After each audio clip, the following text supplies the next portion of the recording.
And that's the same for this concept as well. You know, if we keep funding this government that we know is corrupt and we know is an absolute fraud, then how are we going to keep complaining that it's doing what it's doing? We're the one feeding the beast.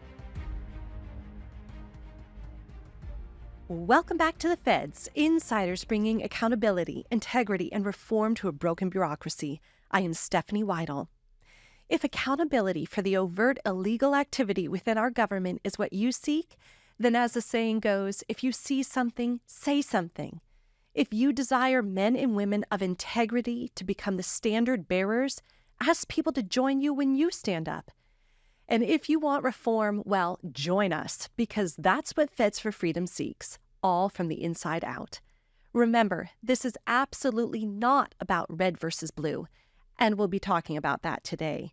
It's about the future of our nation for ourselves and our descendants. Please like, comment, subscribe to, and share our podcasts. Visit our website, sign up for our newsletter, and become a member of Feds for Freedom at fedsforfreedom.org. Welcome to the Feds, insiders bringing accountability, integrity, and reform to a broken bureaucracy. At Feds for Freedom, we value constructive dissent and healthy debate. The views and opinions shared in today's episode are those of the speaker alone and do not express the views or opinions of the U.S. government or any other employer. Today, we have the privilege of speaking with veteran, former congressional candidate, and restaurant owner Matt Strickland. After spending almost a decade in Iraq and Afghanistan, Matt worked as a civilian intelligence analyst for the military, and in 2016 embarked upon his dream to be a small business owner. After opening his first food truck in 2016, Matt opened the restaurant Gourmeltz in Fredericksburg, Virginia. As his business was flourishing, Matt, like most small business owners in America, almost lost everything because of the COVID mandates. Unlike most small business owners, though, Matt fought back. Today, we hear the fascinating story of his and his restaurant's journey over the past couple years and hear about what he makes of the Republican and Democrat parties walking in step with each other before, during, and after the COVID era. Thanks so much, Matt, for joining us today. It's great to see you. You as well. Thank you for having me. I appreciate it. Why don't you start us off talking a little bit about your background in the military and how you became a restaurant owner? Well, that story starts probably a little bit before I joined the military. I joined at 17 years old, and the reason I did is because it was kind of the only way out of the situation that I was in. I grew up in a big family, 5 brothers, 3 sisters, and grew up in some rough areas. My oldest brother was involved in gangs and drugs, selling drugs at a high level. He was killed in 1996. And then my other older brother has been in prison since 1997. He's still in prison today. One of my older sisters was killed as well by her husband, who then killed himself. Yeah, so a lot of tragedy when I was younger. And I knew the only way out of that situation for me was to join the military. And I had been interested in joining the military since I was young because my grandfather served in the military. He was actually with General Patton in the 3rd Army. And actually, if you look up Life magazine from May 14th, 1945, that's my grandfather on the cover. And I've always been interested in following his path since I was young because we were close. And my father also was going to go to Vietnam, but he got in a horrible car accident before, probably about a week before Vietnam. He was going to Vietnam, and he lost one of his kidneys, lost his spleen, lost part of his liver, and had a very bad traumatic brain injury from it, which, in retrospect, maybe it was a good thing because maybe if he did go to Vietnam, I wouldn't be here today. But it was those injuries, especially that traumatic brain injury, that put a lot of limitations on my father intellectually. I mean, if you talk to him, you wouldn't know. But he's a very personable guy, very funny guy, always joking around, just like my grandfather, just like me. But intellectually, there were only certain things he could grasp because of that TBI, and that's why we grew up poor, like we did. He worked at the same job for almost 40 years, which is a very low-paying job, and that was his mentality. So I've always wanted to join the military because of that, and the situation I grew up in, that was my only way out. So at 17 years old, first of all, the last grade that I ever completed was 9th grade. I dropped out because I had to make money. And then I realized, by the time I was 16 years old, that I've always been a forethinker, thinking about my future rather than thinking about today. And I've always known I wanted a family and I wanted to provide for my family better than I was provided for. No disrespect to my parents. They did it, as best as they could in the situation they were in. But I wanted to provide my kids with an easier path. So I dropped out and started working. And at 16 years old, I was in the recruiter's office trying to join the military. And they told me basically, come back when you're 17 if your parents will sign for you. So I got my GED and I took the ASVAB, the test to get into the military, scored high enough to basically get any job I wanted to. Even though I had a 9th grade education, I studied my butt off to make sure that I put myself in a good situation to enter in the military. And the recruiter really sold the medic position to me. He said, hey, you want to be a medic? And I said, well, medical field sounds pretty cool. What is that? And he showed me a picture of a young man like I was holding up an X-ray, looking at an X-ray with a bunch of female nurses behind him. So, of course, as a 17-year-old boy, I'm like, hey, that's me right there, man. Sign me up. That's right up my alley. So I'm thinking I'm going to be in a hospital with all these chicks, having a good time. And I go to basic training, then I go to AIT, finish my job training, and I get orders to 25th Infantry. And I say, hey, man, what is this, drill sergeant? I'm not an infantry guy. I'm a medic. And he said, yeah, well, the infantry needs medics too, so you're going to the infantry. So I got sent to the infantry, and I got to my first duty station, 25th Infantry, on September 10th, 2001, day before 9/11. And it was the best thing that ever happened to me. I needed the discipline and the structure that the infantry gave you. And, of course, as kids, we don't know that, and we don't realize that, and we wouldn't choose that, but kids need that. Mm-hmm. They need that guidance, especially young boys trying to become men. So it was the best thing that ever happened to me, and I did real well. And I also, I spent a lot of time with, when I got out, with a company called Blackwater, a good friend of mine. He was an SF guy. He was at first group where I was at in Fort Lewis, and he got his own team with Blackwater, and he called me. I was actually his medic, when he was a regular infantry guy. I was his medic for the squad that he was a squad leader for, in the platoon that I was a medic for. So anyway, we were good friends. He went to first group, ended up getting his own team with Blackwater. Long story short, he called me and was like, hey, I want you over here as my medic, man. And I know your character. I know how hard you work, and I know you're a damn good medic, so I want you on my team. And at the time, it was all SF and SEALs and that kind of that kind of experience on Blackwater teams. And I said, I'm just a regular infantry medic. Are they gonna allow me on the team? And he said, well, let me see if I can vouch for you. So he said, if you go through this vetting course and you pass it, then you're good to go. So I went through a 3-month-long vetting course down in Moyock, North Carolina, with Blackwater, and I joined the Blackwater teams, and I did that for a few years until 2010, when my wife said, hey, you've been overseas long enough, and you only get lucky so many times. So you need to come on home and be with your family. So I started looking for positions here stateside. And I mean, the only experience I had was combat. So, not many positions available, but I got lucky and I got a job as an intelligence analyst because that specific position, they were looking for somebody with medic experience that had been to both countries and that had a TS clearance, because part of the intel analysis was casualty analysis.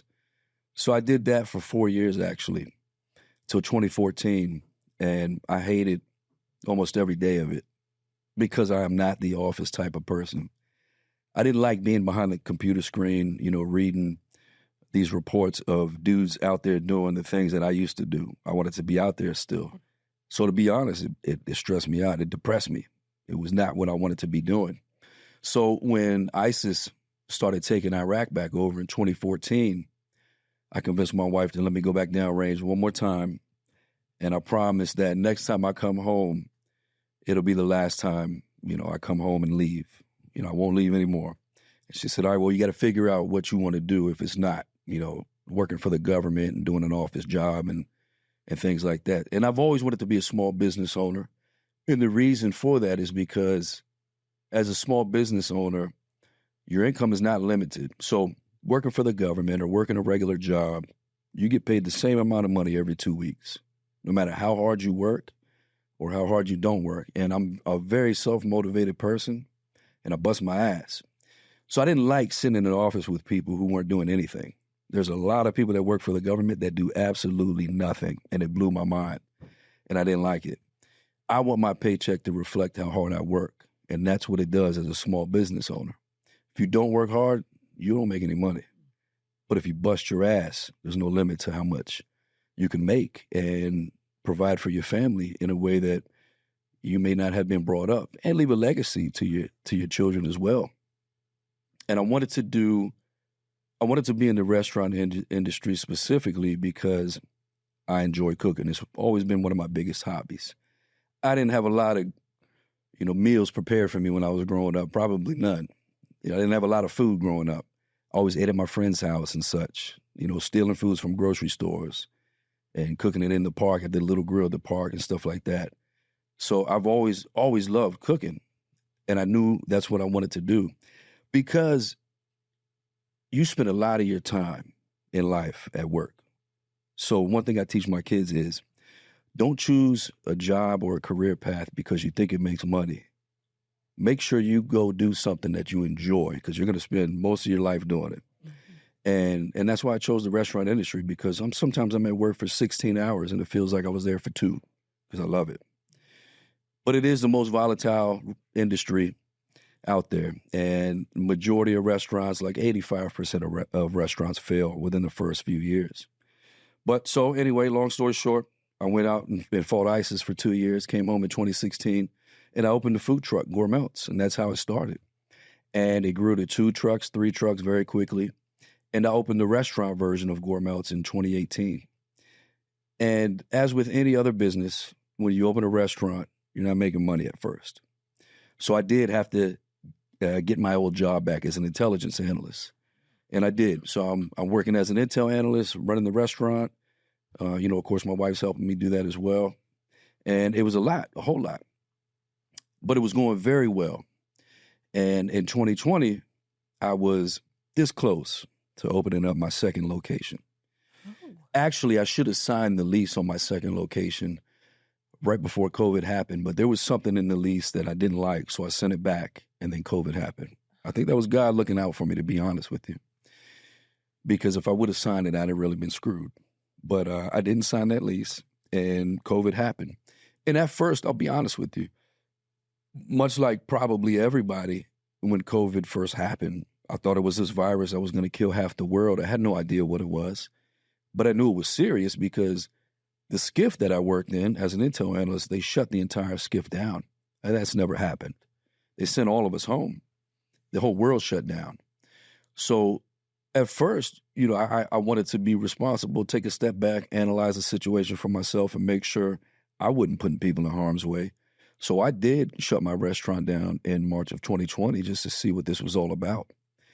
And in June of 2020, which was just 3 months later, that's when the governor of Virginia, which was at the time Northam, said, okay, restaurants, you can open back up, but under these provisions. And that's when I realized something's going on here that doesn't make any sense because those provisions were way more about control than they were health and safety. And would you talk about the provisions? So it was masking and social distancing. What else? What were the specifics there? The specifics were, for example, nobody was allowed to sit at my bar, but I could pull a bar height table up to my bar and you could sit at that bar height table. And my bartender could make a drink right in front of somebody behind the bar, but couldn't pass it over the bar to that person. My bartender had to walk around the bar and hand it to that person side by side. And you had to wear a mask walking in, but as soon as you sit down, you're safe somehow. And you had to put up plexiglass in different places that made absolutely no sense. And if you remember, they actually implemented a curfew here in the state of Virginia. And they said between the hours of midnight and 5 a.m., you're not allowed to come out of your house unless you're going to work because of COVID. Now, how does that curb COVID at all whatsoever? It doesn't. None of those things curb COVID at all. They're about control. They want to see who's actually going to comply. And I realized very early on that that was the case. And, you know, I spent majority of my adult life at that point fighting in other countries against dictatorships. So my mentality was the last thing I'm going to do is come home and allow a dictatorship to rule in my country. You know, and I just remembered the people that went downrange with me that didn't make it back. You know, I remember the guys that don't have an opportunity to raise their kids right now because they thought this country was more important than their life and they were willing to die for it. So my mentality was if they were willing to die for it, I better be willing to give up my business for it at the very least. So I did. So I said, you know, and I operated that way from June of 2020 all the way until January of 2021. I didn't follow any COVID mandates, but I didn't make it public. Everybody just knew when you go to Gourmeltz, you know, they're not following any of those insane mandates. And people started complaining to the health department, like customers coming in, hey, they're not making people wear masks. They're not doing this. They're not doing that. So I started getting calls from the health department saying, hey, we're getting calls that you're not following these COVID mandates. And I would never confirm or deny it. I would just say, oh, okay, well, roger that. Thanks for the call. And they say, yeah, you know, just follow the mandates. And that was it, because they weren't allowed to come on site and actually inspect because of COVID at that time. So I kind of got away with it until January of 2021. And what was different in January of 2021 is Biden took office. And one of the many executive orders that he signed as soon as he took office was an executive order mandating that OSHA come out in conjunction with health departments, local health departments, and crack down on restaurants specifically that are not following COVID mandates. And I was the only one in Virginia that stood up and wasn't following COVID mandates. So that very next day they came and they paid me a visit. Wow. Okay. So that was January of 2021. I remember seeing online a video of the OSHA representative and the Virginia State Health representative out in your Gourmeltz restaurant telling you how high to put the plexiglass. This is the first time I was hearing about you. Yeah. And they were saying, you have to put it about this high. And you kept asking on the video, show me the regulation, show me the policy. And they couldn't because there was none. Yeah. Well, these guys, they don't believe in what they're enforcing. They don't even know what they're enforcing. They're just doing what they're told because they have no courage. They know in their heart what they're doing makes no sense, but they have no courage to stand up and push back against it because all they give a damn about is a paycheck and benefits. That's it. Nothing else matters to them because they're cowards. Mm-hmm. And you're right. They came in and I recorded everything because I knew it was going to be absolutely ridiculous. And I knew these people were dumb. None of them are smart. They're absolutely stupid. They put their foot in their mouth at every turn, and they have no common sense. And they did exactly what I thought they were going to do, which was put their foot in their mouth. So the guy told me, he said, we were back in my kitchen, and he said, hey, listen, how many people work back here in the dish pit at a time? I said, sometimes two. One's, right here at the dishwasher area, putting dishes into the dishwasher. One's at the 3-compartment sink, cleaning the dishes before they go to that area. And he's like, oh, okay, well, you're going to have to put a plexiglass in between those two stations. And I said, why? He said, so they don't, get each other sick. They don't self-contaminate each other. And I said, oh, okay. Well, what are the dimensions of those plexiglass have to be? And he's like, well, it's got to be floor to ceiling.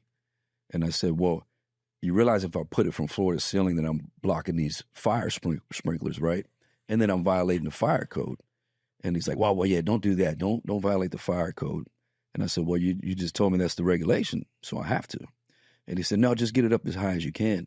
And I said, well, that doesn't sound like a regulation to me. I need you to be specific, because if I don't follow regulations, you're going to be back out here, right? I'm just messing with him at this point. And he's like, yeah, well, just, get it up as high as you can. And I realized he couldn't answer the question, so I moved on. I was like, all right, roger that. How wide does the plexiglass have to be? And he's like, well, actually, there's no regulation on that. And I said, so you're telling me if I put a 1-inch strip of plexiglass from the floor to ceiling, technically I'm within regulation? And he was like, yeah, well, technically, yeah, you're in regulation. And I was just like, come on, man, take your OSHA hat off for 1 second and just talk to me man to man like a person that has common sense. Does that make any sense to you? And his response was, it doesn't have to make any sense. The governor said you have to do so, so you have to do so. And at that point, I was like, well, that's not how it's done here in America. Mm-hmm. Fortunately, this is not a dictatorship. And you don't just tell me what to do because you want to tell me what to do. So at this point, you're going to have to leave my property, or I will remove you from my property. Mm-hmm. And he left.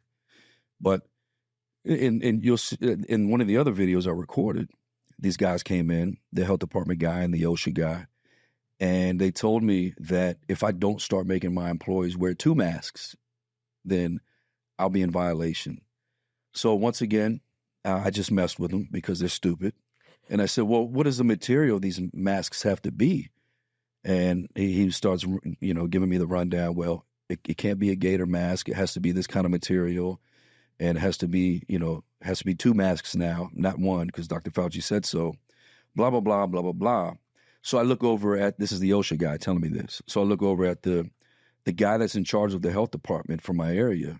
And he knew exactly what I was getting ready to say, because as soon as I looked over at him, he left. He tried to walk out of my kitchen. He was slinking away. I remember. Exactly. Yeah. So I said, well, how come this guy that you brought in here with you has only a 1-layer mask on, and it's a neck gaiter that you're telling me we can't wear? And at that point, he ended his little whatever he was doing, his inspection. He said, well, we're not here to investigate him. Whoa, you're not here to investigate him. You're here only to investigate me. This is the guy that's coming in here enforcing these regulations that's not even in compliance with these regulations. So they're just clowns. And like I said, they're cowards. So that's why I don't take these people serious, because, they know in their heart that they don't make any sense. And they're doing the work of these tyrannical figures that just want to control us. Well, you were one of the first people on social media that was able to really lay it out clearly, calmly, and point out the stupidity of it all. And it was funny. Yeah, so I remember articles being written about you, and it was very encouraging. All right, so this was early on in 2021? Yeah, this was January of 2021. Soon after you were sued. So tell us about that. I was. Yeah, so I told him, hey, listen, you don't have to come inspect. You don't have to come investigate, send undercovers in here like you're doing. I'll tell you to your face, I'm not following these COVID mandates, nor will I. So do what you got to do.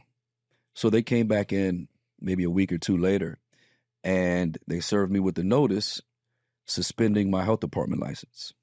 So at that point, I was supposed to cease operations in my restaurant. And in the state of Virginia, when you lose your health department license, you automatically lose your ABC license, your license to sell alcohol. So I lost both of those that day. And also that day, I continued to operate business as usual. I sold food and I sold alcohol, and I didn't stop. It was at that point that I made what was happening to me public, because I had no other choice at that point. I knew I was going all in, and I needed the support of the community. So I made a video telling everybody basically what I just told you, that when you come into Gourmeltz, we're going back in time to a couple of months ago when America was free, when you walk into Gourmeltz. And of course, I didn't know what was going to happen. I'll be honest with you, what I thought was going to happen is I was going to lose everything I worked my entire adult life for. I didn't think there was any way that I beat the government, because who beats the government? I'm not a multimillionaire. I'm not even a millionaire. So how do I don't have the funds to fight the government. Mm-hmm. The government gets to fight me with the money I give them. It's not a fair fight. But I didn't care. And I didn't care because, this fight was more important than anything else in front of me at that point. So I fought. And when it became public that I was fighting, the community just came out in droves to support me. I mean, the very next day that it became public, I had a line out the door from open to close. And from that day on, I couldn't keep enough food in my restaurant to serve people. Mm-hmm. By 7 p.m., I was running out of food, and I was telling people, all I have is bread left. And they would say, well, give me bread, and I want to pay full price for a meal. Whoa. Because I'm here to support you, and you standing up for me. Mm-hmm. And that's it. And I remember I had one guy that flew in. My restaurant is right off of 95. So it's very convenient for people who are just passing through to stop in, that see me maybe on Google Maps or whatever and say, that's interesting. Let me stop in and check it out. So we get people just driving through randomly all the time. But at that point, I was asking people, you just stopping in, where you traveling to and from? Nope. Flew out here just to see you. And I remember I had a guy that had flew in from the west side, from the West Coast. I think he came from Iowa.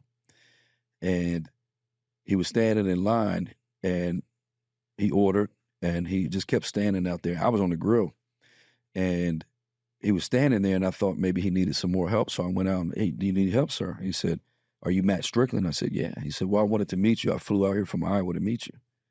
And I just wanted to shake your hand and look you in the eye and thank you for what you're doing.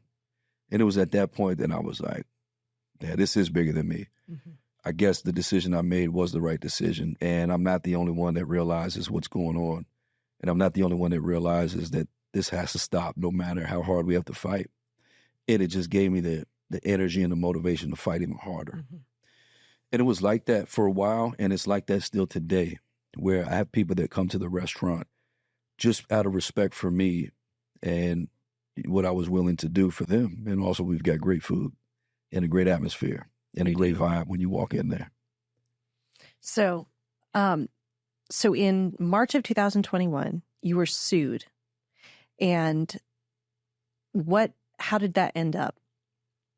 Well, in the meantime, when I was sued by the state of Virginia for operating without a license, I had a lot of people in the community come to me and ask me to run for political office. And at first I wasn't interested. And I wasn't interested because I've never been a political guy. I've never trusted any politicians at all whatsoever. And the reason for that is because when I worked for Blackwater, one of our missions at Blackwater was we protect every politician, celebrity, anybody that came downrange to see the troops or whatever. We take over their protection and protect them while they were in country, from congressmen on up to the president. And the medic has to stay with the principal. The principal is the person you're protecting. And I was the medic on my team, so got to meet a lot of these guys. And they were all full of shit. Republican and Democrat politicians, all full of shit. And I got various stories for you, but I'll for time's sake, I'll give you an example. All of them used to say the same thing before they left country, and they would say, hey, what do you guys need, down here on the ground to accomplish your mission that you're not getting? So we'd give them a list every time because we knew their question was coming. And they'd all say the same thing. When I get back to D.C., I'm going to make sure you guys have what you need down here on the ground, blah, blah, blah, blah, blah, blah. And the same thing would happen no matter they're Republican or Democrat. Nothing. They get back to D.C., and we'd hear nothing from them ever again. So that's, it left a bad taste in my mouth. And that's the reason why I never voted until 2020, because I didn't trust any of them. And I'm not a lesser of two evil kind of guy. Mm-hmm.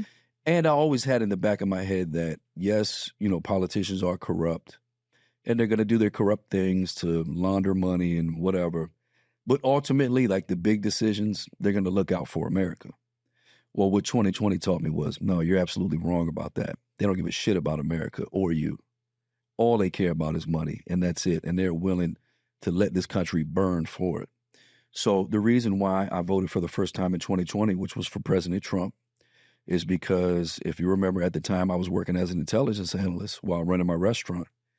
And if you remember back in 2019, we killed General Soleimani. And at that point, it was one of Iran's top generals. And before that, Iran had shot down one of our drones. And that's an act of war. And I'll be honest with you, back in 2019, I was still in that, I guess you could call, neocon, warmongering mind frame, because that's all I've done since I was 17 was be in combat. When all of, Trump's senior military advisors were saying, and they were all saying this, hey, this is our opportunity to go to war with Iran. Let's invade. Let's show them who's the boss. Let's show them they can't mess with America and shoot down our drones. I was on board with it. I'm still in that mind frame of Iraq and Afghanistan. I'm like, hell yeah, who do they think they are shooting down our drones? Let's go get them. I was ready for it. So I saw an op order come through one day when I was at work that said we were going to strike Iran. 5 different strategic military targets within Iran. And of course, there were going to be a lot of collateral damage. And I was still in that warmongering mindset where I didn't give a damn. You mess with America, you deal with the consequences. And I'm just being honest with you. And I remember getting off of work that day at 5 o'clock with an eerie feeling, because I knew that there were people waking up in Iran that morning, and it was going to be the last time they were waking up. And they didn't know it, but I did.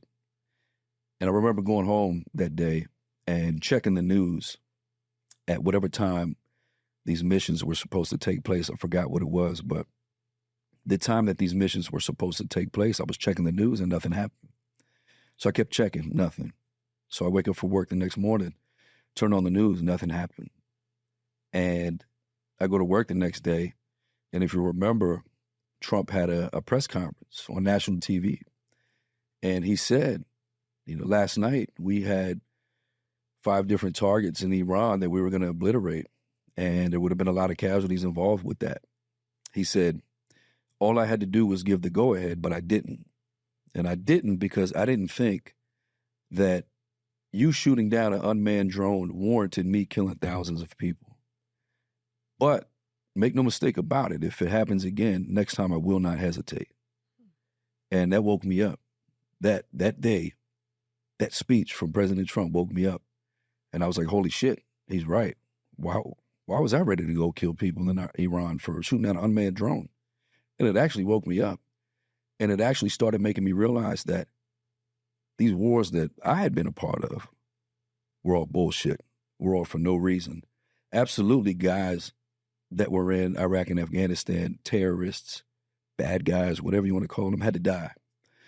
But we as Americans, we could accomplish that mission in 2 months, not 20 years. We were over there for 20 years for one thing, money. That's it. And at that point is when I really woke up to that fact and started to change my mindset and started to really pay attention to President Trump as somebody I might be able to support. What really got me behind him was, if you remember, we killed General Soleimani, the Iranian general. The reason we killed him was because he was the mastermind behind importing a weapon into Iraq called EFPs, explosively formed projectiles. And what EFPs are they're an IED that form into a cone, and they can penetrate basically any type of armor that's out there. So they were very lethal, and they killed hundreds of soldiers in Iraq. And General Soleimani was behind that weapon, so that's the reason he was killed. And he landed in Baghdad one day. As soon as he pulled out a biop on the Route White, we dropped a bomb on him from a drone and killed him. And that is obviously an act of war. We killed a top Iranian general. So what really made me respect Trump is Iran called Trump and said, hey, you just killed our top general. We got to respond, because if we don't, there will be a coup in our country. And Trump's response was, I know you got to respond. However, if in your response, one of my soldiers are hurt or killed, I will obliterate your country. And what happened after that was, if you remember, Iran sent 17 rockets into Al-Assad Air Base in Iraq, an American air base in Iraq. I think only 13 actually landed, but not one service member was hurt or killed. Now, the media reported there was like 100 and something injuries, but those injuries they talk about were all headaches, subjective injuries, concussions, headaches from people saying, from the impacts, I got a headache. That was the most severe injury. I don't even count that as an injury.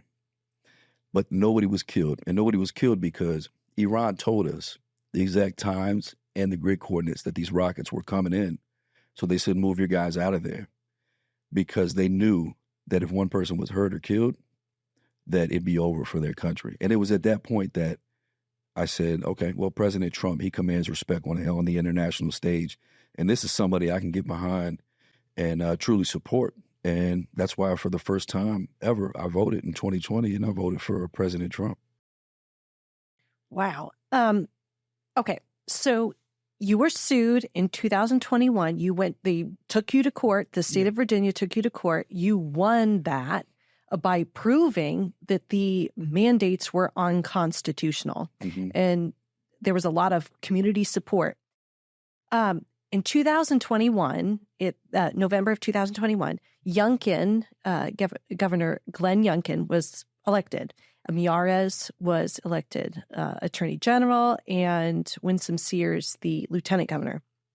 You ran for Virginia State Senate the next year, starting at that time. And in the Republican primary, you ran against the Governor Youngkin-backed candidate. What did you observe at that time during that race? Well, so as I said, I've never been into politics. So when I was asked to run, I turned it down at every stop, but then started looking into who these people were in the party that I vote for, Republican Party, that represented me. And I started uncovering a whole lot of corruption locally. So then I started getting interested. When people kept asking me, I finally said, you know what, I'm thinking about it. Where do you guys need me? And the overwhelming majority told me they wanted me to run for state senate against this one state senator that I had found some corruption on and that had lied to me personally. So I said, Roger that, I'll do it. So I jumped in initially to run against this state senator. And I had a guy come in a week after it had started coming out that I was going to run against this guy. One of his friends came in and tried to convince me not to run against him. And he even said, if he can guarantee you a seat as a delegate, will you not run against him for state senate? And I said, well, that's not his seat to guarantee me, first of all. And then as he realized he wasn't going to be able to convince me not to run, it turned into threats. He said, well, listen, if you do run against this guy, he'll uncover, everything in your past. I said, listen, man, joined the Army at 17 years old, been overseas more than I've been in America as an adult. I got a TSSCI, dig away. There's nothing to dig up on me. Mm-hmm. And he said, well, he'll put you in places that you've never been, basically telling me he'll make up stuff for me. And he said, he'll have you followed, he'll have your family followed. And that's when I stopped him. I said, hey, listen, man, you let him know that the first time somebody follows me or anybody in my family, it will be the last time that they follow somebody. And everything you're telling me right now is the reason why I'm running after him, and I will win. And a week or two after that is when redistricting happened here in Virginia. And this guy that I ran against, his name is Bryce Reeves, and I'll put his name out there because he's a scumbag that doesn't deserve to represent anybody. Bryce Reeves had a friend on the redistricting committee that redrew the lines. And they drew my house less than a mile outside of his district, so I couldn't run against him anymore. And it put me into this new district. And so I continued to run for state senate in this new district against one of Bryce Reeves' good friend, who was a delegate at the time, Tara Durant.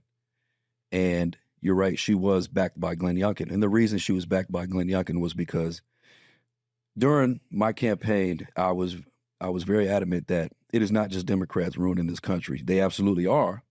But it is also these establishment Republican, uniparty, globalist politicians that are just as complicit in the destruction of this country as Democrats are. And I was screaming that from a mountaintop as a Republican candidate. Mm-hmm. And the Republican establishment obviously does not like that. And I was calling out Glenn Youngkin specifically because on the campaign trail, Glenn Youngkin called me and left a voicemail on my phone thanking me for standing up at my restaurant and fighting these unconstitutional mandates. And he did so because he wanted to garner the support that I had, because I had a ton of support because I stood up for the people. Jason Miyares, the Attorney General, who was just at the time a candidate for Attorney General, came to my restaurant. So did Winsome Sears, the Lieutenant Governor, and praised me for fighting those mandates and talked about how unconstitutional those mandates were. And not even a year later, Jason Miyares, the man that was on video praising me for that fight, was across from me in the courtroom prosecuting me for those same COVID mandates.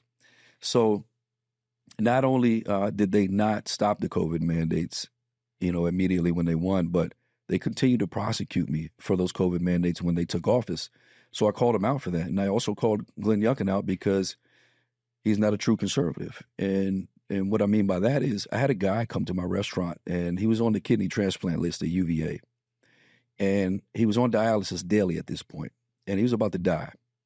UVA Medical Center is a state-funded hospital. And he said, "Hey, Matt, I got a call from UVA, and they told me they got kidneys for me. And they said, come on down and get these kidneys, but we just need your COVID vaccine card first." And he said, I told him, well, I didn't take the vaccine because my immune system's already compromised. And I'm just not comfortable with it. I don't know enough about it. I'm hearing that it's hurting people, one. And then two, I've already had COVID, so I got the best vaccine available. And their response was, well, if you don't take this vaccine, you don't get these kidneys. So he was trying to get a hold of Glenn Youngkin or anybody that would help him out. And he showed me the emails he sent to Glenn Youngkin, no response. I had an event at my restaurant for a congressional candidate, and Glenn Youngkin came to support her because she was in the general against Abigail Spanberger. And it was Vega. Mm-hmm. So I did an event at my restaurant for Vega, and Glenn Youngkin came. And so I told this guy, hey, come ask him face to face why he's allowing you to die for not taking the vaccine. So he did. Glenn Youngkin played dumb. Oh, I had no idea that this was going on. We'll get on it. And he didn't get on it. He allowed that man to be kicked off the kidney transplant list and die for not taking a vaccine. And I started looking into why. And I started finding out how much money Glenn Youngkin and his PAC, Spirit of Virginia, actually take from Pfizer and the rest of the big pharmaceutical companies. And I started blasting that from a mountaintop. And for our audience, would you tell them, like, how much were they getting? Oh, millions. I don't remember the exact number, but we're talking millions of dollars. So Glenn Youngkin is taking money from Pfizer and big pharmaceutical companies. All you have to do is go to vpap.org and look up his PAC and look up his name, and you'll see what I'm talking about, vpap.org. And you'll see the money that he's taken from big pharmaceutical companies, including Pfizer, as well as the rest of these corrupt organizations like Dominion Energy, all these organizations that want these monopolies. He's taken money from all of them, so he's beholden to all of them. And that is the reason why he jumped behind my opponent in the primary. And that is the reason why him and all of these other quote-unquote conservative organizations that are not conservative threw more than $1 million behind my opponent to help her win that primary. I beat every candidate in the state of Virginia, delegate and state Senate candidates. I beat them all in the number of low-dollar donations. So that's donations from people. And I raised $180,000. But at $180,000 versus over $1 million, you're going to lose every time because they took that money and they put commercials on TV that said Matt Strickland is really a Democrat.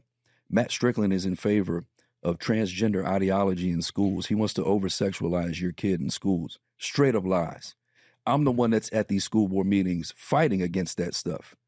And all people had to do was go to my website and they'll see that. But what they know is that it works. What they know is that voters are uninformed. And what they know is that if voters see that commercial on Fox News that tells them I'm in favor of transgender ideology, those voters are going to believe that without doing any kind of research and go vote against me. And that's exactly what happened. But with all of that money against me, every single Republican politician in the state of Virginia backing my opponent, I still managed to get 43% of the vote. So we almost took it, but the deck, it was stacked against me because Glenn Youngkin actually sent mailers to people's house saying, Glenn Youngkin needs your vote on June 20th. Vote against Matt Strickland. Glenn Youngkin needs your vote. I didn't know I was running against Glenn Youngkin. His face was on her signs all over my district. It was insane. I want to go back to something you said. Miyares was across the court from you when you were being sued. So you started, I just want to get the timeline right. Your lawsuit was the beginning of 2021. Youngkin became governor in early 2022. And then you had your campaign that year, that fall, and then it was clear that they were opposition to your campaign. And then though they were making videos at your establishment early on, in 2021 time, and then by December of 2022, I suddenly see this video of your establishment being raided. Would you talk about that? Absolutely. Yeah. So just to give you a quick rundown on the timeline, January of 2021, like I said, they took my licenses away from me to sell food and to sell alcohol. I kept operating. By the time we actually got to court, Glenn Youngkin was the governor. And like you said, I won. I won in court. And I was able to prove in court those mandates were indeed unconstitutional. And they had to give me my health department license back. So we thought, at that point, we had to go before the ABC board. And we thought it'd be cut and dry. We thought it'd be, hey, ABC board, you only took my ABC license from me because the health department took my health department license from me. Well, we went to court and we won that back. So now in turn, you should have to give me my ABC license back. Well, the ABC board said, actually, you continue to operate when we took your ABC license from you, so we're not going to give it back to you. And I said, well, yeah, I did, but I only had to operate without it because you unconstitutionally took it from me, and I proved that. And they said, well, too bad, you're not going to get it back. And Glenn Youngkin was the governor at this time. Jason Miyares was the attorney general at this time. And who is in charge of prosecuting for the ABC here in Virginia? Miyares. Jason Miyares is. So I was reaching out to them on a daily basis. Hey, guys, just want to let you know this is going on. You guys are prosecuting me for COVID mandates still. No response from their office. So we go to court, and the ABC board ruled against me. You're not getting your license back. I said, roger that. I came out of that board meeting, went back to my restaurant, and I sold alcohol. And I appealed the decision. When you appeal the board's decision, it goes to court, circuit court. So we went to circuit court. And the circuit court judge ruled against me. They said, yeah, Matt, they don't have to give it back to you if they don't want to. I said, well, roger that. If the Constitution means nothing to you, then your licenses mean nothing to me. And I walked out of that courtroom. I went to my restaurant and I served alcohol. And in December of 2022 is when it all came to a head. December of 2022 is when, once again, Glenn Youngkin was governor, Jason Miyares was attorney general. I pulled up to my restaurant one morning, and there were about 25 cop cars out there, unmarked white vans. I thought somebody had gotten murdered in my parking lot or something. It was an insane scene. So come to find out, they're here to raid my restaurant. And they're here to raid my restaurant because I sold alcohol without an ABC license, although it was unconstitutionally taken away from me. So that day, they took all of my alcohol from my restaurant. They tried to take my POS system, so I couldn't operate at all. I stopped them from doing that. And at that point, I live streamed it. And that's the video you're talking about. Mm-hmm. I live streamed that raid when it happened. And it went viral. I didn't expect it to, but it did. And shout out to the Hodge twins because they're the first big account that shared it on social media. And when the Hodge twins shared it, it just went absolutely viral. And I started getting calls from people at my restaurant. And they were like, hey, man, I just saw a video of you being raided for not following COVID mandates. Was that from 2 years ago? And I was like, no, that's from today. And they were like, well, how? Glenn Youngkin's your governor. How do you allow that to happen? And I said, well, that's a great question. If you can get an answer from him, you let me know because I can't. I'll tell you the real reason why he let that happen is because I was calling him out for all this corruption that I told you about before. Mm-hmm. And I was running a campaign at that time as a state senator. So that's why he allowed my restaurant to get raided for political persecution, just like what's happening to President Trump. That's the real reason why he let that happen. But it backfired on him because people started calling his office, sending him emails, posting on social media, hammering him for allowing this to happen in the state of Virginia. And one thing that these establishment politicians respond to is political pressure. So at that point, he knew he had to do something. So he tried to make a backdoor deal with me and say, hey, listen, instead of you paying, $30 grand or whatever it was, I don't even remember what the fine was, and, your license being suspended for a month, how about this? We'll bring everything back to you and you just pay us $2 grand. And I said, absolutely not. Here's what's going to happen. you're going to bring everything back to me, and I'm not going to pay you a dime, and you're going to leave me alone because you've already violated my constitutional rights, and I've already proven that. And I stood firm on that. And I told him, I said, hey, listen, by this time it was like December 20th or something like that. I got raided on December 6th, I think it was. And I said, hey, listen, Glenn, I'm going to give you until Christmas to return everything to me. I'm obviously going to be closed for Christmas, but the day after Christmas, when I open my restaurant back up, I will be serving alcohol. And at that point, I'm guessing you're going to have to come arrest me. So if you're ready for the political backlash that happens from you arresting a restaurant owner for not following COVID mandates 2 years ago, if you're ready for that, I'm ready to go to jail for my country. And on December 23rd, they brought everything back to me, and I didn't pay a dime, and I won once again. Although I've won everything they've thrown at me, the punishment is in the process. Mm-hmm. The punishment is just like what Donald Trump's going through. Even if he wins, the punishment is being dragged in front of boards, being dragged in court, spending hundreds of thousands of dollars defending yourself, defending your name, trying to clear your name. That is the punishment. Because I was also, obviously, I told you, I lost that primary. And after I lost that primary, people in the community came to me and they said, hey, Matt, we saw the corruption that happened in your primary, and we're tired of voting for people in the general election just because they have an R behind their name. We can't, in good conscience, vote for Tara Durant. We saw the corrupt campaign she ran. We want to write your name in. And I said, Roger that, you got my blessing. Fire away. But I intentionally stayed away from that write-in campaign because I knew that the state would try something. I thought it would be something as simple as they banned me from ever running as a Republican again. Not that I'm interested in doing so. I have no plans to run for anything ever again unless there's some kind of campaign finance reform. Mm-hmm. But, you never burn a bridge. So I intentionally stayed away from that write-in campaign. And there was not one mailer sent out, not one door was knocked, not one phone call was made for that write-in, quote-unquote, campaign. All that happened was people bought their own signs, put them in their yard that said, write in Matt Strickland for state senate, and they told their friends to do so too. Well, it caught fire, and we got a lot of write-in votes, and that scared the establishment. So Republicans actually introduced legislation this past session that says if you run as a candidate in a primary and you lose that primary, the people are no longer allowed to write your name in the general election. Yeah. Really? Bryce Reeves introduced that piece of legislation. And, of course, Tara Durant voted in favor of it.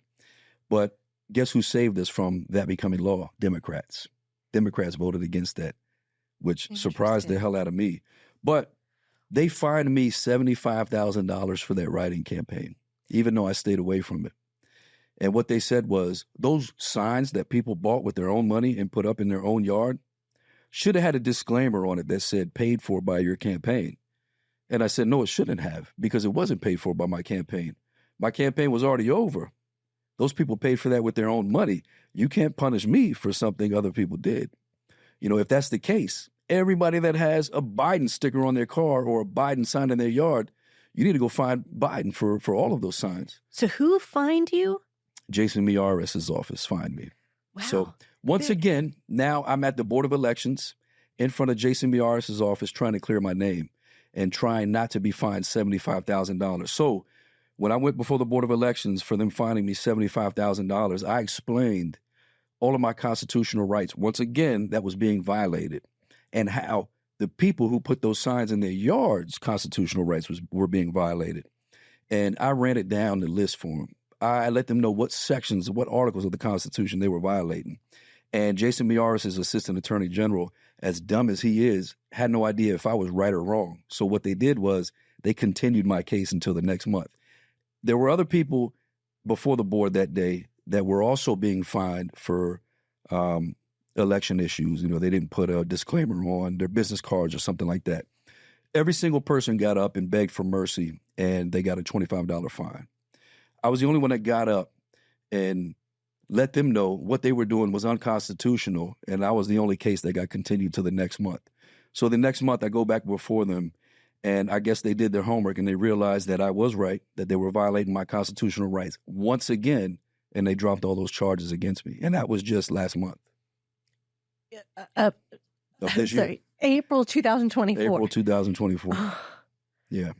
So they continue to come after me. Yeah. They continue to keep me before boards. They continue to keep me in court because the punishment is the process. They want to make sure that if you ever think about doing anything that Matt Strickland has done in fighting against the establishment, that you look at what we did to him and you think twice. That's the whole point of this. This is exactly what the federal employees within Feds for Freedom are seeing. They've gone through this grueling EEO process. The leaders of our organization have been under investigation for some time. I mean, there's so much going on. We see it. We are there. We understand. You guys are doing some awesome work too, man. I follow a lot of people involved with your organization, and they got balls. Yes. I wish more people did, because, you know, the truth of the matter is if everybody who feels the same we do at least says that they feel the same we do, if they would all stand up, all of this would be over so quickly. Yes. But nobody has courage. People are more concerned with that paycheck they get every 2 weeks and those benefits and that retirement package than they are making sure their kids actually have a country to grow up in. Mm-hmm. And that's why we have this podcast, to give people courage to actually be loud about it. That's because right. It's going to take, to turn this around, every single one of us has to be really loud and use whatever talents we have and whatever voice we have to speak up. Well, you're absolutely right. And thank God for podcasts like this, because these are stories that mainstream media will not promote. Nope. And, you know, my case is only one case here in Virginia. You know, there's thousands of Matt Stricklands throughout the country that are fighting against the establishment as hard as I am, that are being politically persecuted like I am. It's not just Donald Trump. Mm-hmm. I mean, he's obviously the biggest figure, and they're going after him probably the hardest. But there's a lot of us out here that are fighting and being politically persecuted, losing our jobs, losing our livelihoods for doing so. And nobody will promote it. Nobody will tell those stories. So I appreciate you and, you know, other media outlets like you, the podcasts, I hope that grow exponentially, that have the courage to do so. Thank you. I want to talk about the deep state. We've been talking about this, but we haven't used the word deep state, the establishment, this uniparty. We know that there's a very little difference between Republicans and Democrats when it actually comes to true freedom. Yeah. And we saw it with all of the COVID. What does this mean for our country? Well, it means to me, if you want me to be honest with you, that we're not going to vote our way out of this, because people are uninformed and people are lazy for the most part. There's not enough of us that are locked in, that have courage, that vote. You know, and that's just the fact of the matter. I mean, if people, they think they elect a Republican and they're safe now, they can go back to sleep because everything's going to be handled. That Republican's going to fight the fight further, when in fact, that Republican is just fighting against them a little less hard than Democrats, but they're still fighting against them. And we see it in so many instances. I mean, we just saw it with the Speaker of the House, once again, fighting against us as Americans. He had the deciding vote whether or not the federal government was allowed to spy on us as Americans without a warrant. And what did he do? He voted in favor of allowing them to spy on us. So let's talk about that. How do you think that happens? This man who's so, it seems so conservative, family, freedom, and yet he gets into this position of authority, extreme authority, and he becomes a different person. Well, it's because it's a facade. And people have to start looking at actions more than they listen to words. You know, if, for example, is the border crisis the fault of Democrats and Joe Biden? Absolutely it is. But you know who it's more on in my head and in my heart? It's more on every single Republican governor in this country. Why? Including Glenn Youngkin. Because it says in the Constitution that every single governor has the right, has the authority, the executive authority, to declare an invasion in their state. Today, without any federal involvement, Glenn Youngkin and every other Republican governor can declare an invasion, which will open up a whole toolbox for them to also, what? Secure elections, believe it or not. But what it will also allow them to do is send every single one of their National Guard troops down to the border and absolutely close that border without any federal permission. And actually, Glenn Youngkin can do that without permission from the state of Texas because it's affecting his state. So tell me, why doesn't every Republican governor declare an invasion and send all their troops without permission from D.C. down to the border right now today and close that border off? Why don't they? The reason is because they don't want the border closed. The reason is because they work for the same people that these Democrats work for. Whether you want to call them globalists or the uniparty or the deep state, that all means the same thing to me. That's who they work for. They do not work for you and me. And it's evident in their actions, and that's what you have to pay attention to. I mean, don't listen to what these people say. Just watch what they do. More importantly, watch what they don't do. When we give them the power and the authority to come represent us how we deserve to do, how we would deserve to be represented, they don't do anything. They're cowards. You know what? I take that back. They're not cowards because it's not like they want to do something. They're just scared to do it. They're actually pretty strong in their convictions, and they hate us, and they don't want to. They don't want to represent us. They want to represent the people who have promised them things and who are making them rich and who are making it so, once they leave that office, they don't ever have to worry about working ever again. Not that they work right now, but the deep state and the bureaucratic administrative state is who runs this country, not our politicians. Our politicians work for them. And that's why when we put Republicans in charge, nothing happens. Nothing happens because they don't want anything to happen. And I actually believe that Republicans don't want the majority. Glenn Youngkin didn't want the majority in the House and the Senate here in Virginia. You know why? Because at that point, we would demand conservative things be done.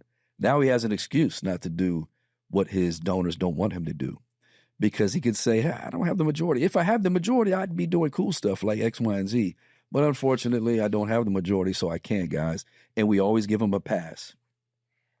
Are these politicians inherently like this, like people with a great facade, or are their hearts turned once they get into those positions? I mean, you're saying that they're inherently corrupt, that every one of our politicians, for the most part, are inherently corrupt.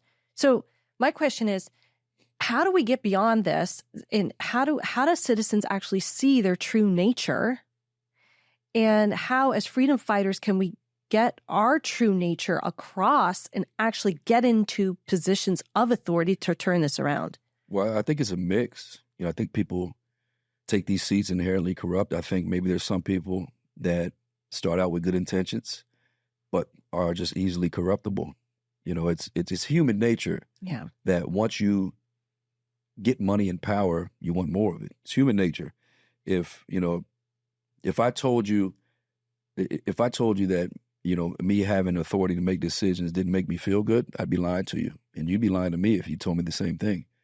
If I told you that having money didn't make me feel better because I can do X, Y, and Z for my family, I'd be lying to you, and so would you. Mm-hmm. So humans, it's just human nature that, we're inherently corruptible. But some people have stronger convictions than others. And to some people, like myself, and I'm guessing you as well, there are things in this world that are far more important than money or power. To me, the biggest thing that gives me euphoria and that gets the serotonin flowing in my head is knowing how much my wife and my children adore me. To me, the measure of a man when he dies is how much his children and his wife honor him and adore him. I mean, no matter how much money you made, no matter how much power you've had, if your wife and your children hate you, or your husband and your children hate you or despise you, and don't give a damn if you're here or not, what you actually accomplish on this earth? To me, nothing. And there's a lot of people who don't share those feelings, and I believe all of those people are up in D.C. They're just very easily corruptible. And you asked, how do we get out of that? That's an answer, I'll be honest, that I don't have. I've got some ideas for sure, 100%, but people aren't ready to hear them. People aren't ready to take action. I mean, why do we know that our tax dollars are being sent to other countries when we are in more dire need than those countries? Our border's wide open. We are being, right now, as you and me speak, there are people coming across that border that want to kill you and me. and wouldn't give two damns if our children died today. And actually, they would love to kill our children. They're coming over the border right now as you and me speak, and we're paying for it voluntarily. We're sending money to the government to make sure that that happens. So one thing that I believe that we should stop doing is we should stop paying taxes. We should stop paying for it. And if we all did it, guess what? Even though they hired 87,000 IRS agents or whatever it was, they wouldn't have enough IRS agents to come get us all. And just like, when I stood up at my restaurant, the message I kept putting out to other restaurant owners was, because I got calls from restaurant owners, and they would thank me. Hey, Matt, thank you so much. Somebody had to stand up. What can I do to support you? And I would say the same thing. Hey, don't send me money. Don't start a GoFundMe. If you feel that what I'm doing is the right thing and you want to support me, do the same thing, because this could end tomorrow if all of you do. And they would all say the same thing to me. I wish I could, man. I wish I had the courage you do, but I don't want the health department breathing down my neck, man. And my response was always, well, with that mentality, the health department will be breathing down your neck for the rest of your existence. And that's the same for this concept as well. If we keep funding this government that we know is corrupt and we know is an absolute fraud, then how are we going to keep complaining that it's doing what it's doing? We're the one feeding the beast. So we have to organize. I mean, it's in the Constitution that we have the right to a well-organized militia. Mm-hmm. It's in the Constitution. And I think we need to start relying on that more to protect each other. And we need to stop paying taxes. Look, let's stop paying for our own destruction. Let's stop showing up for court for unconstitutional charges being brought against us. But let's stop playing the game. Why are we playing the game? They don't play the game. We need to start fighting back with a lot more force than we are. But people are too comfortable. As long as we have AC and we have heat and we have entertainment and we can order whatever we want on Amazon and get it tomorrow, people aren't going to fight back because they're not ready to lose those comforts. And I always say, if you're willing to give up a little comfort in the short term, you're going to set your kids up for a lot more comfort in the long term, and you're going to save your country. But without being okay with giving up some comforts right now, we'll never save our country. And I see it and I hear it all the time. And I think one of the most strategic things that the government has done was make so many people dependent on them in one way or another. Majority of the country is dependent on the government in one way, whether it be government benefits and or they directly or indirectly work for the government. Mm-hmm. Because if I'm paying you $150,000 as a GS whatever to not even work, to telework and show up at the office twice a week, and then when you do, you don't do shit anyway, and if it's not for working for the government, you can not make nowhere near that money anywhere else. Are you going to dissent? No, you're not. You're going to keep your mouth shut and hope somebody else fights this fight for you. And that's what happens. You're going to shut up and take that vaccine, and you're going to shut up and allow the corruption to continue because you're being overpaid to do nothing. Mm-hmm. And you're worried about yourself, and you're worried about your family, and that's it. But when it comes down to it, you're not helping yourself and you're not helping your family. You're actually working against your family. And you're by working shutting against up. yourself. Exactly. I mean, what does that do to the spirit? These people have no spirit. Yeah. I mean, these people have been totally corrupted. And the first thing that goes, when you consciously accept corruption is your spirit and your self-respect. These people can't look themselves in the mirror and be proud. Trust me. I'll be honest with you and I'll be candid. Fighting this fight cost me well into six figures. And like I told you before, I'm not a millionaire. My bank account during this fight has, gone down to negative $500 to my name. When I fought for my country and I was able to save up six figures to start my business, I was down to negative $500 at one point. But you know what I could do that I can do today is look myself in the mirror and be proud of who I am. And am I a perfect man? By no means. I mess up every single day. I'm by no means do I consider myself, an awesome person, or I make mistakes all the time. I could be a better husband. I could be a better father, a better friend, a better everything. But I try, and I look myself in the mirror knowing I'm trying, and I still have, self-respect because of that. And I know that, one thing I can do is I can bust my ass and make that money back. But what I can't do is ever get that self-respect back if I let it go. So what would you say to somebody involved with the GOP who keeps saying, well, at least this particular candidate, like Youngkin, I was told this about Youngkin, at least he's electable. And that's why we need to throw our support behind him in the primary. What would you say to those people? Electable to who? That's what I would say. Who are they electable to? Mm-hmm. Not electable to me. So who are we talking about? Electable to you? Well, that's your opinion. I would ask my friends, why not make these other people our candidate? Why not make these people who are solid our particular candidate? Why do we have to keep, electing these wishy-washy politicians for the candidacy for Republicans? Why? That is the excuse they make for weak candidates is X won't win the general election, so we have to vote for Y. Y is electable. X is not. They used that in the campaign against me. They said, hey, you have to vote for Terry Durant. You can't vote for Matt Strickland. He's not electable in the general election. He's MAGA. He's America first. He's too abrasive. When in all actuality, Terry Durant is a white woman who all of her kids are in private school. Her background is she was a librarian in a Catholic school. That's electable to moderates and Democrats? I don't think so. Matt Strickland is a guy that grew up in nothing but black neighborhoods. Matt Strickland is a guy whose all of his children are of mixed race. And he doesn't have one black friend. All of his friends he grew up with are black. He grew up in those neighborhoods. He knows how to navigate those neighborhoods. He knows how to speak to people who only vote Democrat because he grew up in those Democrat-run communities. He knows what those communities need because he grew up in those communities. And yeah, he's America first. Aren't you? Mm-hmm. Why aren't you?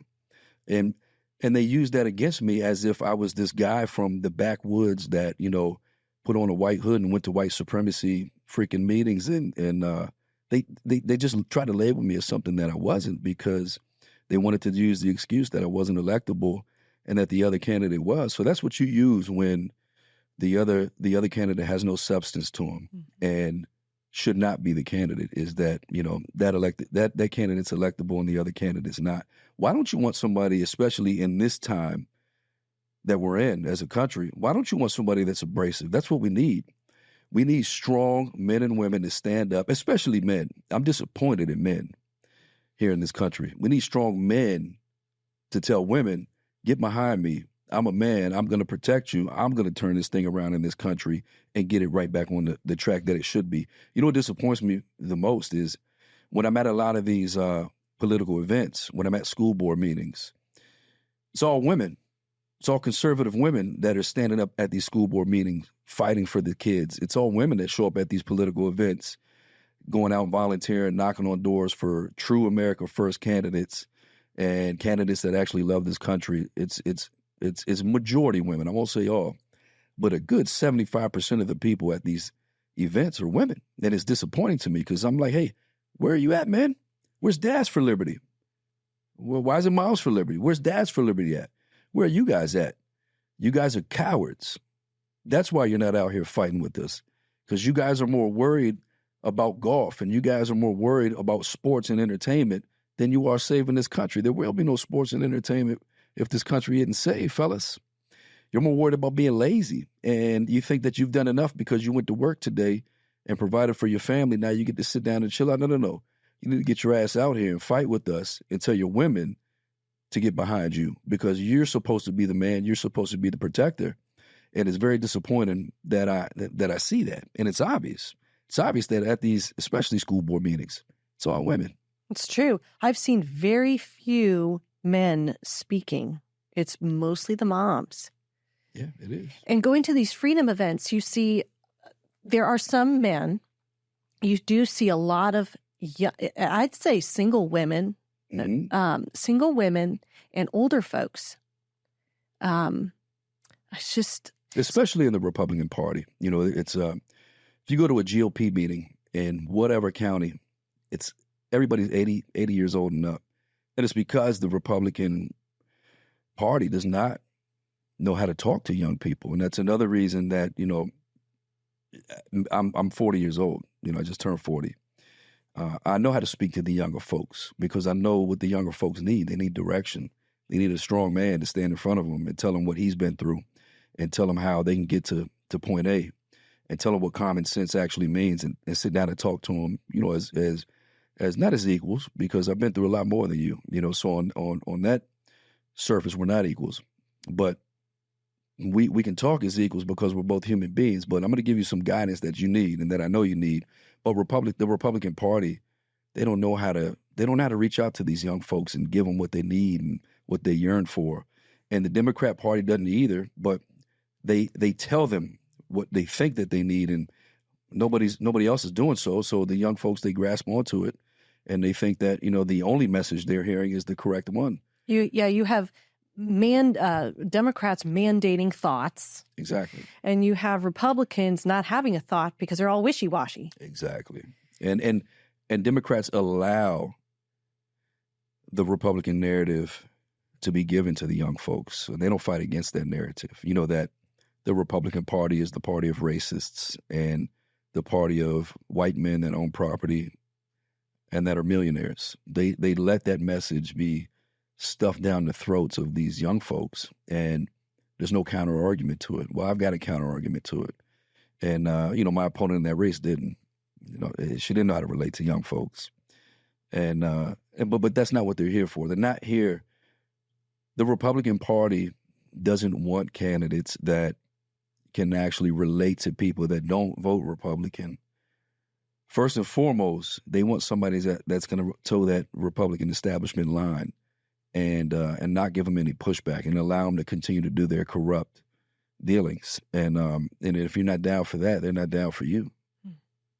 All right. Earlier, you were mentioning neighborhoods. So tell me about your son's phone that was stolen recently and what you found out afterward. Well, my son's cell phone, my son is all of my kids. I grew up playing baseball. I actually coached baseball at a high school. And none of my kids play baseball. They all play soccer. But that's all right. I just want them to have passion for something. And they're very passionate about soccer, and they're very good. So my kids were playing soccer at a field, and we have Life 360 on our phones, so I can see where my kids are at all times. And my son called me and said, "Hey, Dad, my phone was stolen." And so I looked on Life 360, and I saw where the phone was at. So I said, all right, well, I'm going to jump in the car and go grab it. And I try to convince my wife, hey, listen, I don't know what I'm about to get into. You can't come with me. But she's just as much of a fighter as I am. So she jumped in the car and was basically like, pull me out of this car if you want to. So she rode with me. we tracked the phone down to this neighborhood, which is a historically low-income neighborhood, downtown Fredericksburg, at the end of Princess Anne Street, called Hazel Hill. And so as soon as I turned into that neighborhood, and Princess Anne Street dead ends into this neighborhood. And as soon as I get into this neighborhood, I'm blown away because it's like 9 o'clock at night. It's dark. And I see like a swarm of Afghan kids just running around everywhere playing. And I'm like, what is this? I mean, it had to be at least 50 Afghan kids out there running around playing. And it just, it blew me away because, that's not typical for that area. Well, so what is typical for that area? And had you been on that street before? Yeah, I didn't grow up in Fredericksburg, so I didn't know the background of that neighborhood. But I talked to actually a Democrat politician, a Democrat councilman in Fredericksburg, who's actually a cool dude. And actually, we sat down and talked, and we aligned on a whole lot of things. And actually, you know what? Most people will if you sit down and you actually talk common sense. But anyway, so I was talking to this guy about what happened, and he said, yeah, I know that neighborhood. He said, I've been here my whole life. That neighborhood has been a historically black neighborhood, and they ran all those black people out of there in favor of these Afghan refugees that they brought in. So I tracked my phone down to this house, and on Life 360, it's tough to see the exact, especially when it's apartments or, duplexes. But so I park, I get out, and I'm trying to track exactly which, house the phone's in, and my wife's with me. And I finally lock in on which one I think it is. And this Afghan guy comes walking out of the door, and he's holding the phone. Like, he's looking at his phone, I'm looking at my phone. And my wife snatches the phone out of his hand. And she's like, hey, that's my son's phone. And so I look up and he's like, oh, sorry. You know, I was coming to find the owner. He spoke like broken English. And of course I was heated. You know, I was like, bullshit, you're coming to find the owner. Why would you take it in the first place? You know what I mean? But anyway, so we got the phone back and we left. But what struck me was not the incident with the phone, but it was an entire neighborhood of, you know, Afghans. And it's just not typical for that area. And that's when I started asking people, hey, you know about this? You know about this? And I made that post the other day and I explained that story. And that post went viral. And I had so many people message me. And one guy messaged me and said, hey, Matt, I used to do maintenance in that neighborhood. And in 2021, I asked the manager of that neighborhood, you know, where all these Afghans starting to come from. And that message, I asked him, could I post that message? And he said, yeah, so I did.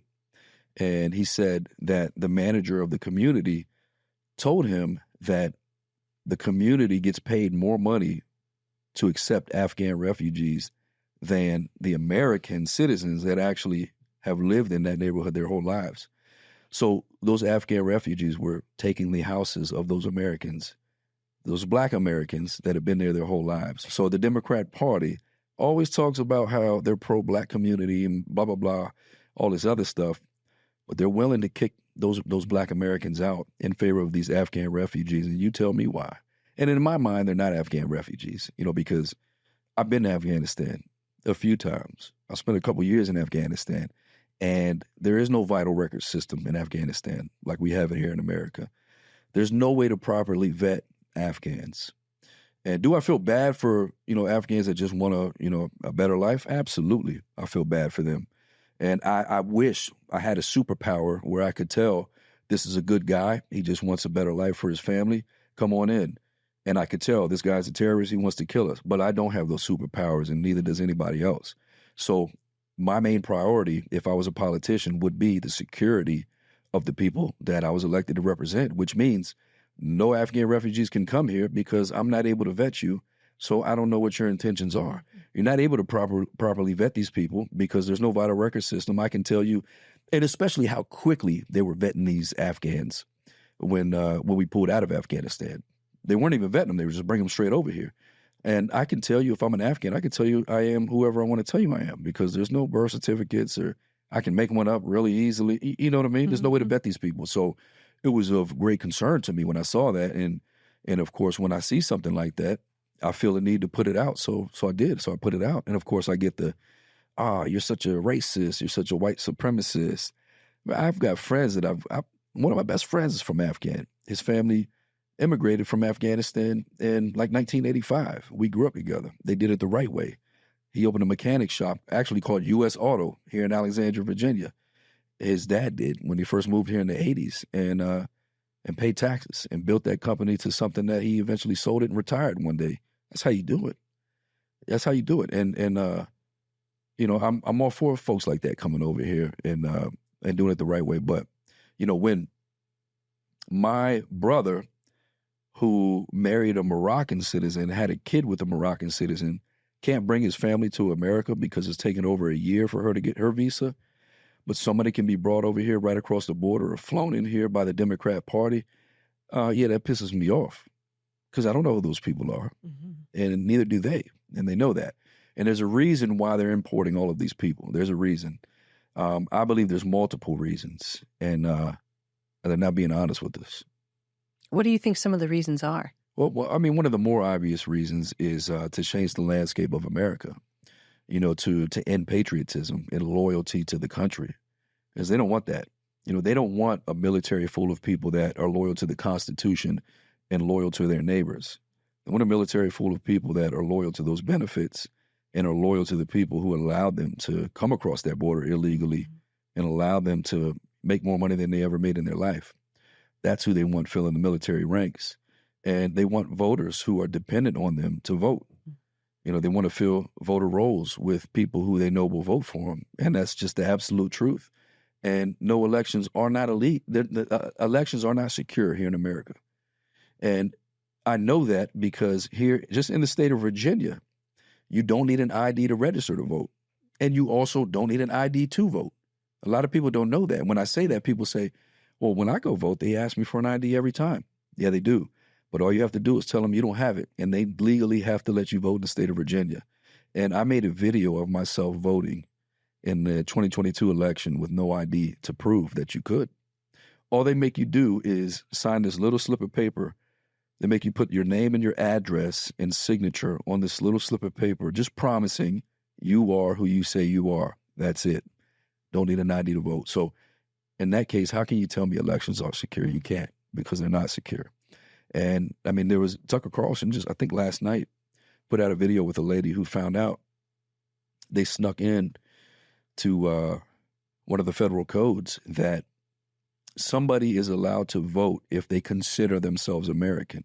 Did you hear that? You mean I identify as an American You can identify citizen? as an American and vote. Yeah. Wow. Watch that Tucker Carlson interview that just came out last night. It's with a lady. I forgot what her name is. But yeah, they just uncovered that. So this is May 7th? Yep. The evening of May 7th. Yep. So they just slipped a federal code in that says if you identify as an American, you can vote. And they're doing these things on purpose, because they don't want free and fair elections, and they don't want representatives picked by Americans.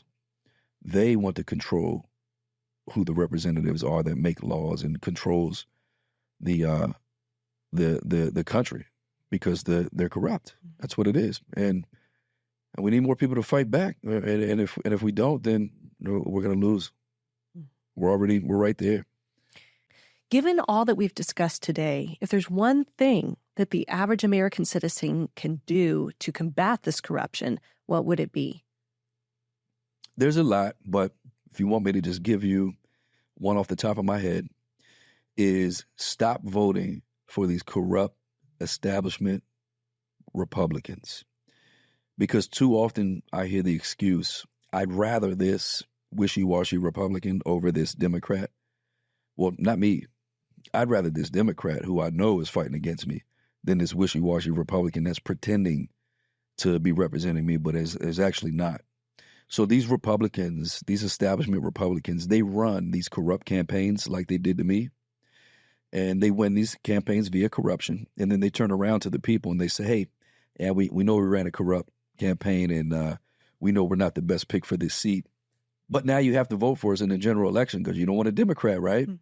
And the people are always like, yeah, you're right. I don't want a Democrat. I'll go ahead and I'll vote for you. But the only way things change, the only way these corrupt primaries stop, and the only way these Republicans start representing like Republicans, like conservatives, is if we stop giving them our vote when they don't represent us and allow Democrats to win. Maybe if the Republican Party starts getting annihilated, they'll change. And that's the only way. I mean, you don't change without consequences. Right. If you're doing something corrupt and it's working, why would you change? You won't. You won't change unless there's consequences. And it's not going to be any different if Democrats are in charge, because Democrats are essentially in charge now. They're running they're running everything now. So it won't be any different. I kind of wish that McAuliffe would have won over Youngkin. Not because he would have been a better governor. I mean, they're both horrible. But because people wouldn't have went back to sleep. Yes. I believe that when somebody like Glenn Youngkin wins, a Republican governor or a Republican president or whatever, we get a majority in the Republican Congress, people go back to sleep and they say, we're good to go now. I can start ignoring everything once again and enjoy sports and entertainment and not get involved in the fight anymore, because that fight's being fought for me now. We're back in control, and they go back to sleep and they don't pay attention. They don't pay attention to how these people actually vote and govern, and they don't pay attention to what these people actually do not do for us. So I'd rather, the Democrats win and run us off that cliff at 100 miles an hour versus us driving off that cliff at 70 miles an hour, because maybe then people will stay awake and stay involved and actually fight harder. So if I could give people one piece of advice that I hoped and prayed that they would follow, it would be to stop voting for these establishment Republicans that have already proven to us that they won't fight for us.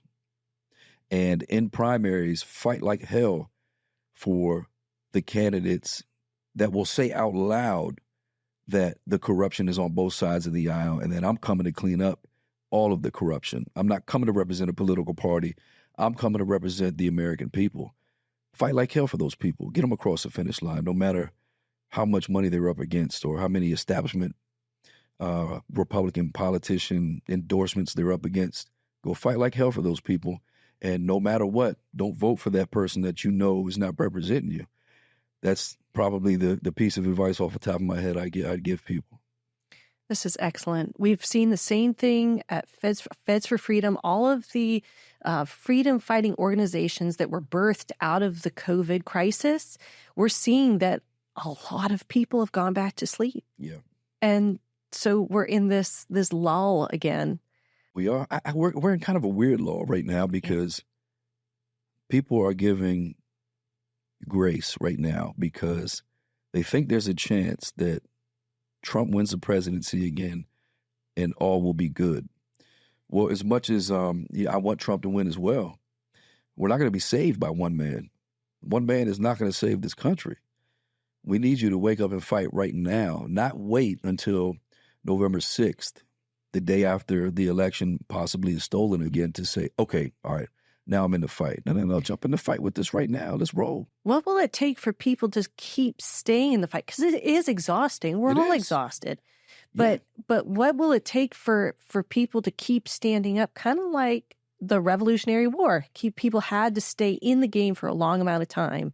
It's a good question because, if you haven't been awakened by everything that's happened so far, I don't know what the hell will wake you up and make you want to stay in the fight and fight like hell.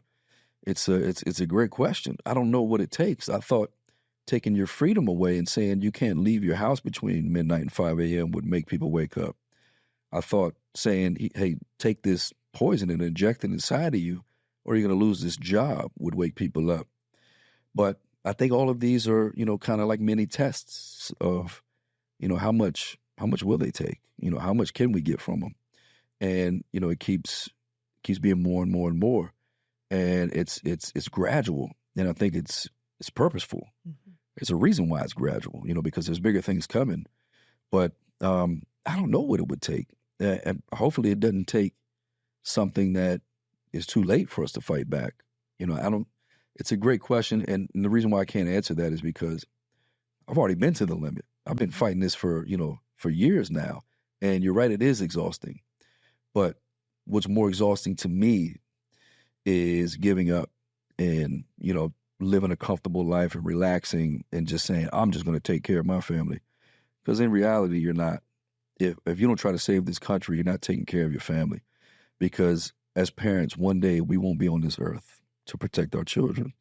And so it's our duty right now to fight as hard as we need to fight, whether it's giving up a job, giving up, money that you've saved, giving up your life to make sure that when you're no longer on this earth, that you don't hand this fight off to your kids and doom them into what we're facing right now, that you leave this place the best place you could leave it for them.